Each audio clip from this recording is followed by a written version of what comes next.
Hello, friends. This is Dave Hurwitz, executive editor at ClassicsToday.com, and I've been following the series of recordings on the Onyx label featuring the Royal Liverpool Philharmonic Orchestra and its music director, Domingo Hindoyan. Now, Hindoyan is a Venezuelan conductor, a product of El Sistema, as Gustavo Dudamel was.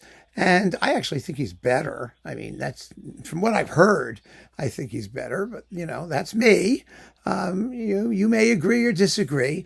This particular disc is interesting because it features Hindoyan in really basic repertoire, but it manages at least an interesting little twist on that. What we've got is Tchaikovsky's Pathétique Symphony, the sixth, along with a really interesting and nice coupling.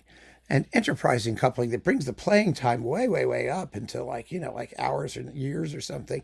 But does this have the full timing? Yeah, doesn't matter. It's the Pathétique Symphony coupled with the string orchestra arrangement of the sextet Souvenir de Florence. Now, let's start with the Pathétique, shall we? There are a million performances of the Pathétique. There are a million very good performances of the Pathétique. This is a very good performance. Is it one of the most stellar, extraordinary Pathétiques? No, it isn't. But it's really very, very good. The opening is appropriately gloomy. The transition to the first subject is very nicely managed. The luscious second theme sings passionately.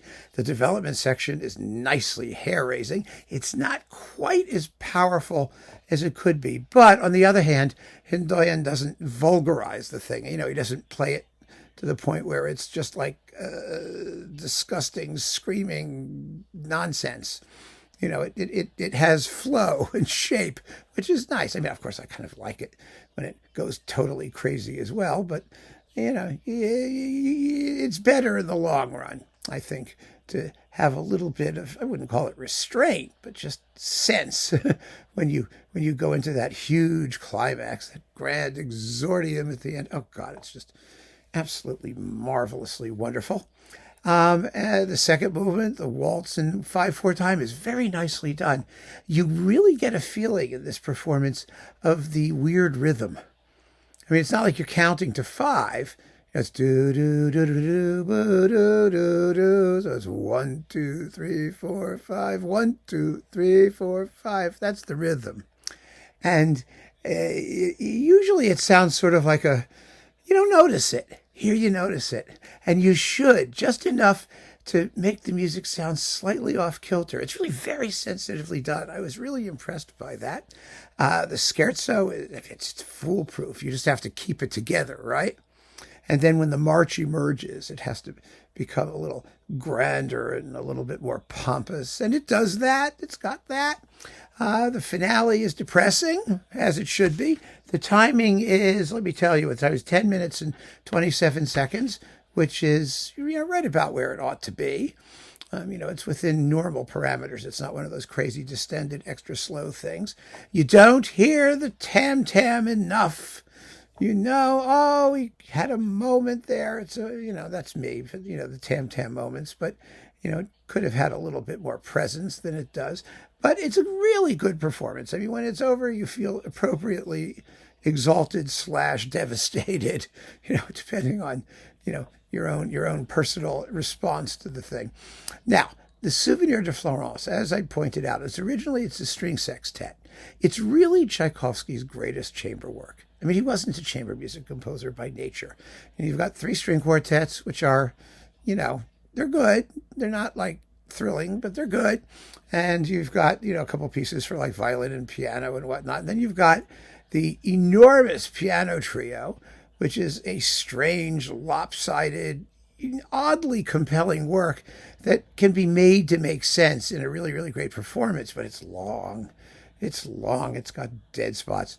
But the Souvenir de Florence is just effortless. Tchaikovsky in Italian mode was always really at his best. It really was. Stravinsky pointed out that Tchaikovsky, shows the influence of that bel canto Italian tradition. He really does. And Mahler also said, that Tchaikovsky was a very great composer, but his melodies are essentially Italian melodies. That's not a criticism. It's just an observation. And what melodies are better than Italian melodies? I mean, let's face it, right? I mean, it's the country that invented it. So it's a really, really fine performance of the Souvenir de Florence, and it works beautifully well when arranged for string orchestra. I love it in that version. I like both versions. I really do, because it's just such a gorgeous piece, and it's a big work. It's it's like what, 22 plus 13 is 35, 30, it's like 36, 37 minutes long. Symphonic length. It really ought to be played more in that version. It should, because it's just a masterpiece. It's so full of melody, and it's rich and sunny, and it's fun, and I just love it.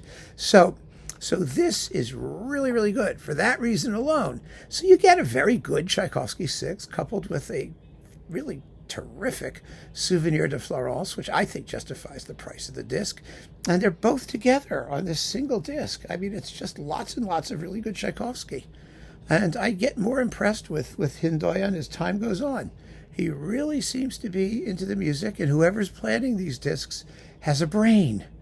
And that's rare, as we all know very, very well. So the label, again, is Onyx. The engineering is excellent. Fine, fine release. So keep on listening, friends. Thanks for joining me. Take care.